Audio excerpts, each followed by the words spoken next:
My name is Grace, and I'm 25 years old. You may be wondering how a girl my age ends up living with her uncle, especially considering the circumstances I'm about to share with you. Trust me, I never expected this either. I'm studying to become a graphic designer, so I spend most of my time drawing, designing, and working for myself. Life hasn't been straightforward since my parents' divorce when I was younger. I moved around a lot while trying to figure things out, and eventually I ended up here, staying with my Uncle Ethan. I didn't plan it. Please subscribe to my channel so I can continue to bring you more fascinating true stories like this one. Don't forget to watch this video through to the end, because it's going to be incredibly interesting. Michael, my uncle, was the only family member who could take me in. Amelia has been his wife for a few years now. They live in a lovely house in the countryside, far from the city. I thought it would be just another move, living in a peaceful, quiet place for a while, but things turned out differently than I imagined. Now it's been a few months since I moved in, and I've gotten used to the house, the routine, and the calmness here, or at least I thought I had, but today things are different. I'm writing this because something happened. Something that started when I walked into Michael's room while he was sleeping. Before I explain, don't forget to subscribe to the channel to keep up with everything that happens next. Let me tell you a bit more about Michael. He's not like most uncles. To me, he's always been more of a mentor than just a family member. Growing up, he taught me how to ride a bike, fix things around the house, and even gave me my first car when I turned 18. So when my mom needed someone to take me in while she was away for work, he was the obvious choice.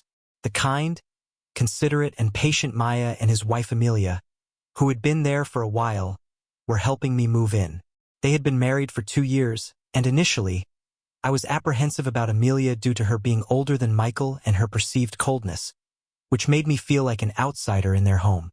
At first, I stayed in the guest room at the far end of the house to give them space and not bother them too much, but things eventually became less awkward. I thought things were returning to normal when Amelia started giving me advice on cooking, cleaning, and other household chores. However, lately, I've noticed something that I can't explain. The more time I spend with Michael, the more I find myself drawn to him. His smiles, his hand occasionally brushing against mine, and the brief glances he gave me when he thought I wasn't looking were all different from before, but I couldn't ignore them. I began to feel a growing tension between us, an energy I couldn't escape. I know what you're probably thinking, Grace.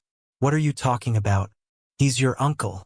I know it sounds crazy, but I tried to ignore it, telling myself it was just a figment of my imagination.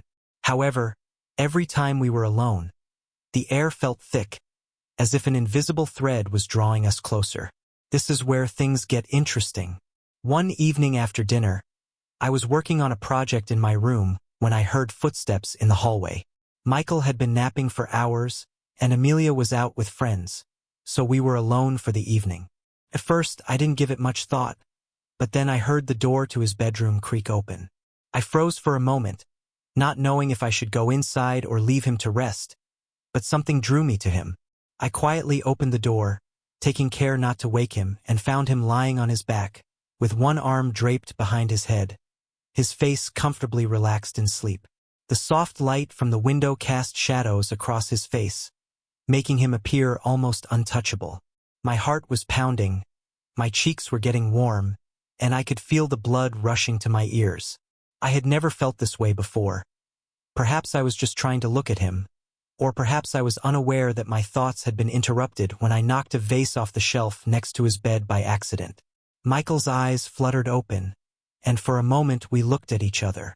I noticed a hint of confusion in his eyes, yet there was an additional element that eluded me. He blinked a few times, seemingly trying to capture my attention, and he emitted a soft, sleepy laugh. Grace's voice was heavy with sleep when he asked, "What are you doing in here?" My heart was racing in my chest as I tried to think of a response. I didn't want to appear snoopy, but I couldn't think of anything to say, and my mouth felt dry. "I didn't mean to wake you," and I stammered in embarrassment. Michael sat up gradually and rubbed his eyes. He smiled at me with the same gentle smile he always gave me when he was patient with me, but something in his eyes today made my heart race. He gazed at me briefly before proceeding. "It's okay," he said quietly, adding that you can always come talk to me, Grace. I nodded and said, "I'm here for you." But my mind was racing, and I wasn't sure how to deal with this weird sensation. The room felt heavy, and I could feel my breath quickening. All I wanted to do was talk, but my voice was hardly audible. I thought I saw a moment of hesitation in Michael's eyes as his smile dimmed, but it vanished in an instant. He patted the bed beside him, gesturing for me to sit down. "Come here, then," he said again, his voice friendly and inviting. I was momentarily unsure of what to do, but something inside of me pushed me to move forward without thinking. I sat down next to him, and the tension between us was stronger than ever. His subtle cologne filled the air, and I could feel the heat of his body next to mine. I was so close that I could hear his breathing and feel his chest rise and fall with each breath, making my heart race once more, almost in slow motion. I felt his warmth as I looked up at him, our faces so close. His eyes were gentle and almost unsure, but something else about them made my skin prickle. "Are you all right, Grace?" Everything felt so intense, as if the air carried a charge I couldn't resist. Michael didn't pull away. His eyes searched mine with a quiet intensity, and I could feel his breath quicken just like mine. The room grew warmer. The silence between us grew thicker with unsaid words, and my mind raced. Michael asked softly before I could respond, and I leaned in closer to him without thinking. I could feel the blood rushing to my face, and my heartbeat seemed unbelievably loud. Slowly, I leaned in, my lips trembling as they touched his. At first, my question was tentative and filled with hesitation, but as his lips responded softly and gently, I found myself unable to control myself any longer. My body resisted my mind's cries for me to stop. I could no longer deny that I needed and wanted this. Michael's hand gently stroked my cheek, drawing me in, and his other hand, which was resting next to us, lightly brushed my skin. I could feel the heat of his touch, and it burned my skin. As the kiss intensified, it became difficult to distinguish where his lips stopped and started, and everything outside the room vanished, leaving just the two of us. As I became entangled in this unquestionable connection, my mind raced with confusion, guilt, and an overwhelming sense of rightness. We had no words to describe what we were doing or why, so why did it feel necessary? For a brief moment, he withdrew, pressing his forehead against mine, and our breathing became synchronized. His pulse was heavy, shaky, and slow with each inhale and exhale. It matched the erratic beat of my own heart, Grace. I wasn't sure if I agreed with him, as a part of me refused to accept any excuse for slowing down. His voice was gentle, yet it was strained with something we shouldn't discuss. For an extended period, neither of us uttered a word, as the weight of everything hovered between us. I reached for his hand and threaded my fingers through it, but he didn't pull away. Instead, his fingers curled around mine as if he was holding on to me as much as I was holding on to him. My hand moved automatically to the back of his neck, drawing him back to me and kissing him once more. This time, there was no hesitation, no fear, no doubt, just the overwhelming need to feel him close to me. Michael's shin slid down my back, pulling me closer. The contact of our bodies made everything feel impossibly intense. I didn't know where this was going, but I didn't care. There was only the moment, only the desire to stay in this space where nothing existed except for us. My heart raced faster, pounding against my chest as his lips moved to my neck, pressing soft kisses against my skin.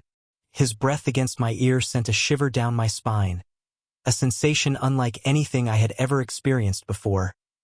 Intimate, consuming, and deeply wrong in the best possible way. His voice thick with desire. His voice was thick with desire. Me once more. This time, the kiss was more intense and urgent, and there was no turning back now. Though a part of me still struggled with the reality of what was happening, a much larger part of me gave up completely. I was no longer simply kissing him. It was a bond that defied description. The light dimmed as the intensity of our connection increased, and every touch and kiss felt like a promise of something more. Something we couldn't explain, but we were both so willing to explore. Beyond explanations, Michael said softly, his breath hot against my lips. "I've wanted this for so long. As my hands moved over him, feeling the muscles in his chest, the warmth of his skin, and the way he responded to me, I could hardly understand what he was saying, but there was no turning back now. There was only the pull between us, the way we seemed drawn to each other in a way neither of us had ever anticipated. We lost ourselves in each other, lost in the quiet rhythm of our kisses and the warmth of our touches, and for the first time, everything felt right in the quiet stillness of the room. We were no longer uncle and niece. Instead, we were just two people connected by something deeper, something far more intense than anything I had ever experienced before. There was a heavy tension between Michael and me. Neither of us spoke or moved, and the silence was abrupt. The sound of the front door opening downstairs startled us both, causing us to freeze. Panicked, my heart pounding in my chest, I drew away from Michael, wondering what we had just done and what was going on between us. The guilt weighed heavily on me, a tug-of-war between our recent shared experiences and our intricate, difficult-to-untangle entanglement, mingled with an irresistible desire. I could feel the heat between us, the lingering closeness that hadn't yet faded. Grace. Michael remained motionless, his eyes fixed on me, his expression unreadable. He whispered in a strained voice, but before he could say anything else, footsteps echoed up the stairs. Michael recognized a voice. When I realized it was Amelia, my heart sank. The door to Michael's room creaked open, and there she was, Amelia, standing in the doorway with a surprised look on her face. Her eyes flickered between Michael and me. Confusion flickered across her features as she took in the scene with Grace and Michael. "What's going on here?" she asked, her voice laced with uncertainty. But there was also something else, an intuition perhaps that something was amiss. I jumped off the bed quickly, my breath coming in short, sharp gasps. I didn't know what to do, my mind racing in all directions, but I couldn't think of a sensible response. Amelia's presence felt as cold as a shower, and I could feel the blood draining from my face. Suddenly, everything felt wrong, and there was no way to justify or explain what had just transpired between Michael and me. My throat felt constricted, and I struggled to find my voice, unsure of what to say. We shared an unspoken understanding that neither of us wanted to confront. Everything changed in that moment. Amelia was aware of an unexpected event, but her response surprised me. Instead of expressing anger or disappointment, her eyes radiated a profound, unsettling sadness. She walked into the room, closing the door behind her. Her presence was commanding. There was an odd stillness in the room now, like the calm before a storm. "Grace." Amelia said something softly, her voice surprisingly gentle. "There's more to this than you realize, more than either of you understand." What did she mean? What else was there? The room felt quieter after Amelia left because her words had stuck with us both. Although there was still a lot of confusion, her understanding and offer of advice had given me hope that I hadn't anticipated. The more I thought about it, the more I realized that none of this had been anyone's plan. Things had happened in a way that was beyond our control. Amelia wasn't angry. She wasn't ready to throw us aside. She was giving us a chance that felt fragile and uncertain. But even so, I looked at Michael, whose face was still a mixture of guilt, confusion, and something else I couldn't quite place. He was avoiding my gaze, his hands rubbing nervously together. He was clearly feeling the weight of what had happened, the way our worlds had collided in the most unexpected and complicated way. Amelia was right when she asserted that dealing with the feelings and confusion was inevitable. "Michael, what should we do now?" I whispered, trembling slightly. Michael raised his head, his eyes brimming with conflicting feelings. "Grace is unknown to me." His voice cracked with vulnerability, and I could hear the internal struggle in his words. He was a man, yet I'm uncertain about how to think or feel, whether I should feel ashamed or angry, or even if I have the right to feel anything at all. Torn, the deep connection we shared and his loyalty to Amelia, his wife, and my aunt made this situation impossible to resolve in a single conversation. I inhaled deeply before approaching him. I said quietly, "I don't think we're going to figure everything out right now, but I think we need to talk and be honest with each other because this is too complicated to ignore." The space between us was slowly closing, and I wanted to reach out and hold him, but I wasn't sure if that was the right thing to do. We begin by acknowledging what happened, what we felt, and what we still feel. Then we decide what to do next. Michael nodded slowly, his face serious but not angry. Yes, I know. I just don't know where to even start. I took a step closer, my heart pounding but my voice steady. His expression softens slightly as he realizes that this will not be an effortless task. Grace, I want to understand what's transpiring between us. I took his hand, and the touch was both reassuring and charged with emotion that I couldn't express. I'm not an expert on everything. Michael, we sat in silence for a moment, each of us lost in our own thoughts as we attempted to comprehend the situation's overwhelming complexity. I'm not sure what will happen next, but I'm not running from this anymore. Amelia had given us something that felt like a lifeline, but there was no clear way forward or roadmap to help us navigate the maze of feelings, guilt, and confusion. I leaned back, my mind racing with possibilities, and realized that whatever came next, we would face it honestly. There was no straightforward solution, no perfect answer, but there was a chance for healing, understanding, and maybe even something more. We had the liberty to confront the complex, entangled network of emotions that had ensnared us. I looked at Michael again, his eyes meeting mine. She hadn't rejected us or condemned us. Instead, she had given us space to work through the complexities of what had happened. But what would happen next? What would Amelia say if we told her how deeply we still felt? Would it be too much? Would she ever truly forgive us?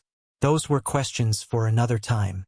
For now, it was just Michael and me sitting in the silence of our shared uncertainty, knowing that nothing would ever be the same again. We could only move forward regardless of the next step, and together we would find a solution.